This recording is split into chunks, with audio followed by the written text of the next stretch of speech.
G'day, it's Mark and welcome back to the channel. And in this new series, we do the Holden Commodore, starting with the VB. The VB Commodore was produced from October 1978 to March 1980, and it was assembled at Holden's Sydney Pagewood plant, at a Melbourne plant in Dandenong, and also in Wellington, New Zealand at Trentham, where I actually used to work when I was at Holden, New Zealand. While the car was designed based on an Opel, it was locally updated by Leo Pruneau. The VB Commodore was the first generation of Holden Commodores, and it was sold alongside the Holden Tirana and the Holden Kingswood. Holden certainly was hedging its bets with this new V car. They were unsure how it would be received in the market, although they certainly put a lot of emphasis and money behind it. But they maintained the Tirana and the Kingswood alongside, just to hedge their bets in terms of the market. So Holden customers and customers generally going to Holden dealerships were confronted with quite a wide range of vehicles, back in 1978, Geminis and then Tiranas, the Commodore, which got all the fanfare, and the Kingswood range, and as well as that, obviously Statesman and Caprice.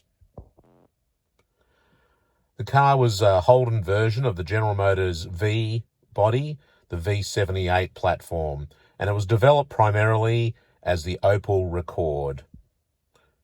The car was officially launched on the 26th of October 1978, with showrooms receiving the first examples on the 13th of November 1978. Production of the VB lasted for 17 months, and it was the shortest reign of any Commodore.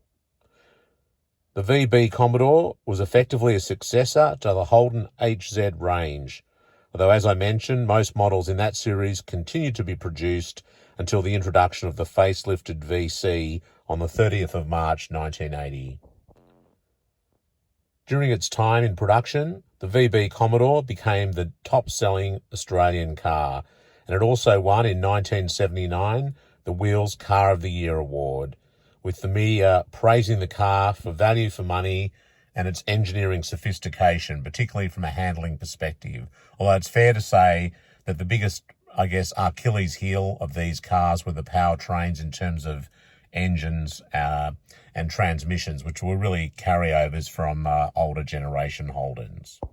The VB was based on the 1977 Opel Rekord E, but with a front grafted on from the Opel Senator A, and that was to accommodate the larger Holden 6-cylinder and V8 engines. Thus, it was given a similar appearance to the Opel Commodore, the Vauxhall Carlton, which was sold in the UK, and the Chevrolet Commodore, which was sold in South Africa. Overall, the body was strengthened substantially to withstand the harsh conditions of the Australian outback.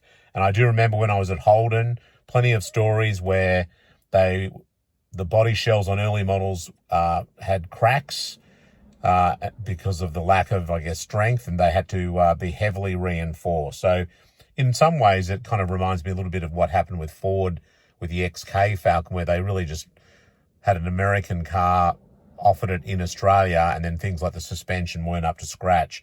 In terms of the body of the Commodore, that did require substantial reinforcement. The engine range consisted of the 2.85-litre 6-cylinder, the 3.3-litre 6, the 4.2-litre Australian V8, and the 5-litre Australian V8. Transmissions included the 4-speed manual, the 3-speed Trimatic automatic, the 3-speed turbo-hydromatic 350, which was in the 5-litre V8, and also a 3-speed turbo 400 automatic in the 5-litre V8. In terms of exterior dimensions, the car was 4,705 to 4,729 millimetres, depending on the model and the body style, which is 185.2 inches to 186.2 inches. Width was 1,722 millimetres or 67.8 inches. Height, 1,371 millimetres or 54 inches tall. And the wheelbase was 2,668 millimetres or 105 inches. There were a number of styling exercises undertaken by Leo Pranot.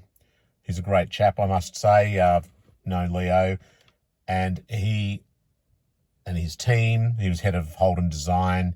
He was the director for design for Holden. They looked at a number of different front-end treatments and rear styling treatments.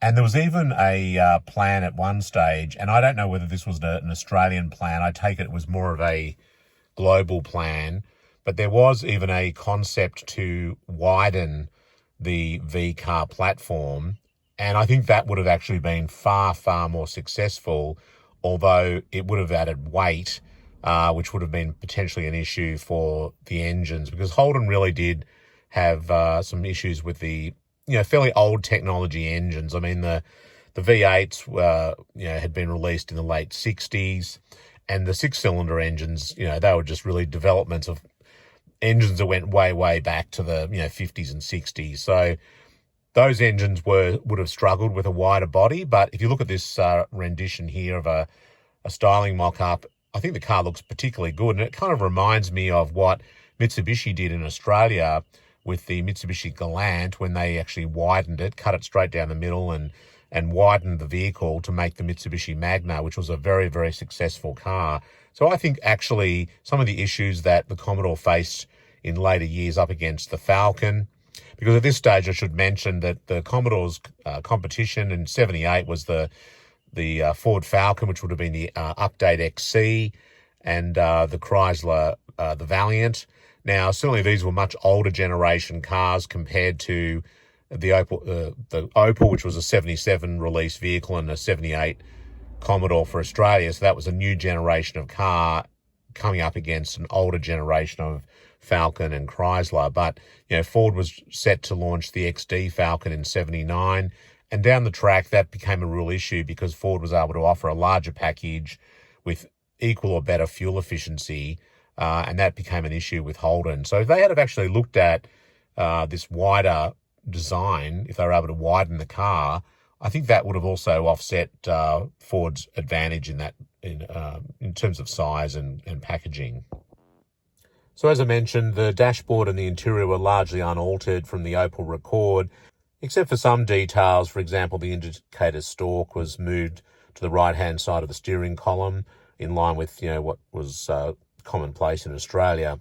Total development costs for the VB Commodore was $110 million Australian.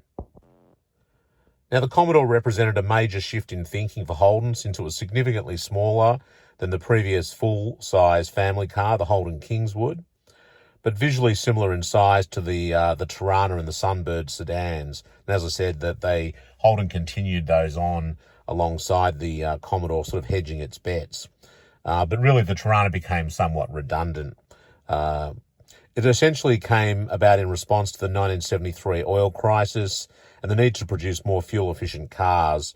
So, as I said, Holden really hedged its bets by building the Commodore alongside the other two, the Tirana and the Kingswood, until the VC model came along when they dropped those other two models. The Commodore is available in three model lines. There was the standard Commodore, the Commodore SL, and the Commodore SLE. And a station wagon variant, which was not available in SLE form, was launched in 1979 on the 24th of July, and that hit showrooms on the 6th of August 1979. And it featured a large cargo area with easy access with a one-piece lift-up tailgate, although fair to say substantially smaller than the equivalent Falcon or Chrysler wagons at the time. The wagon-specific sheet metal had to be imported from Germany from the Opel Record. As mentioned, the overhead valve engines were largely carryover from the Kingswood. The 2.85 litre, which I drove once, and I'm going to tell you it was a slug, 64 kilowatts or 86 horsepower. The 3.3 litre had 71 kilowatts or 96 horsepower. The 4.2 litre V8, again, these are very low outputs, 87 kilowatts. Think of that, 87 kilowatts for a V8, and 117 horsepower.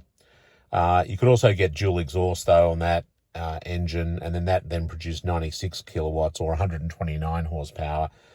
I must say, though, I did drive a 4.2 litre SLE Commodore once, and actually it did go quite well, and I think that's because the cars were still relatively lightweight.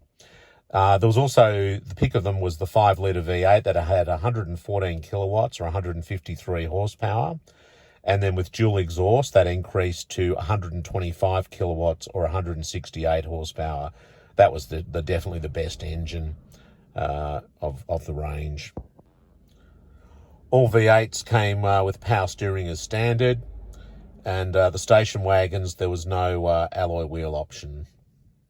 One thing I will say about these Commodores in the early days, they had a wonderful range of different coloured interiors, red and blue and tan and green, and they had some really amazing colours, which, is a nice change from the boring grey we get today. The base model was the Commodore, and that was available in a sedan or wagon, and its price for the sedan was $6,513. That came with a 2.85 litre, 64 kilowatt, 6-cylinder engine, a 4-speed manual transmission, silver finish on the instrument surrounds, vinyl trim, steel wheels. Options for that included the 3.3 litre engine, the 4.2 litre V8, also a 3-speed automatic. Also optional were air conditioning, the cord cloth interior, power steering. There's also a European pack which incorporated the 3.3 litre engine, full instrumentation, forward disc brakes, headlight washer wipers. That was a nice feature. 15-inch alloy wheels. And there's also a sport pack, which was available on manuals only, which included the 4.2 litre V8, the forward disc brakes, the full instrumentation, also power steering, and the headlight washer wipers as well. So that would have been quite a nice little package, actually. In terms of the SLE, which was the top of the line model, that was sold for $10,513. Standard was the 4.2 litre, 87 kilowatt V8 engine, 3-speed automatic, air conditioning, blackout on the door frames and tail panel, blackout grille, burr walnut dash, the old wood grain, chrome exhaust, chrome door handles, extended rear bumpers, the Blaupunkt stereo radio cassette player, electric aerial, headlight washer wipers, power steering, reading lights, retractable seat belts, reversing mirror, tachometer, velour trim and cut pile carpeting. That was quite a nice package. Also had the 15x6 alloy wheels. So that was actually a very nice package. Optional for the SLE was the 3.3 litre 6-cylinder engine. Don't know why you do that. You get a discount credit for that. The 5 litre dual exhaust engine, which certainly I would have ordered that if I was buying one. The turbo hydromatic 350 or 400 transmission. You could also get a 4-speed manual transmission. That'd be quite rare. Central locking and power windows. From a motorsport point of view, there's some quite good achievements for the VB Commodore. It did feature heavily in Australian motorsport in 1979 and most of 1980. In 1979, there was a factory-backed Holden dealer team. They entered a 3-car VB Commodore team in a 20,000 kilometre or 12,000 mile Repco Around Australia trial, which started and finished at the Royal Melbourne Showgrounds and travelled clockwise around the country over some of the most inhospitable terrain imaginable. The team Commodores were powered by the 3.3 litre straight-six Holden red engine rather than the more powerful V8 due to the lighter weight. And anxious to prove the then new car's reliability, the cars were perfectly prepared and finished first, second and third. And the lead Holden dealer team driver Peter Brock won the event along with co-driver Matt Phillips and Noel Richards. With new Group C touring car racing being introduced by CAMS in 1980, it forced the teams to use low-emission engines, and HDT, now owned by Brock, with actual support from Holden and Holden dealers, had pulled out of racing at the end of 79, but they'd been secretly testing a VB Commodore as a replacement for the A9X Tirana, And the new regulations saw Holden's racing engine, the 5-litre V8, had a drop in power from 1979's 380 horsepower or 283 kilowatts to 300 horsepower or 224. However, the new regulations also saw to it that Holden dealer team had arguably the only race car ready for the 1980 Australian Touring Car Championship. And by then, Ford was really out of it in terms of official support. Peter Brock won the championship with his VB Commodore, winning 4 out of 8 rounds and claiming pole position at each and every round. And 1979 Australian Touring Car Champion winner Bob Morris also won a round of the championship driving his Craven Mild Racing VB Commodore. Body styles consisted of the 4-door sedan and the 5-door station wagon. It's worth thinking, I guess, or remembering the period. I was around at that time. I was pretty young, but with the fuel crisis, a lot of larger fleets were moving to smaller cars. There was a huge focus on fuel efficiency. You had reps coming out of Falcons and Kingswoods and Chryslers and going into Bluebirds and much smaller cars. And this is where the VB Commodore was really aimed to make sure that it could still capture a good size portion of that market, because there were a lot of fleets moving out of those larger cars. And that certainly did play well into Holden's hands, and also with private buyers as well. They were also wanting to move out of larger cars. I mean, this was a time when you could buy some very nice larger cars very cheaply, and I think the same happened in the US as well. But unfortunately, down the track, this did come to bite Holden, because once Ford had the alloy head 6-cylinder, started really marking the efficiency of the car with a much greater interior space, that did become a challenge for Holden. And it was some years before Holden was able to, I guess, release a larger Commodore that really could take it to Falcon from a size perspective. Total production of the VB Commodore was 95,906 units. Well, I hope you enjoyed that episode on the VB Commodore. Certainly a car that Holden took a big gamble, and it met with very early success, and it met with ultimate success, but it had some struggles along the way. So we'll cover that full history of the Holden Commodore from the VB right through to VF. So thanks very much for watching, and we'll see you next time. Bye.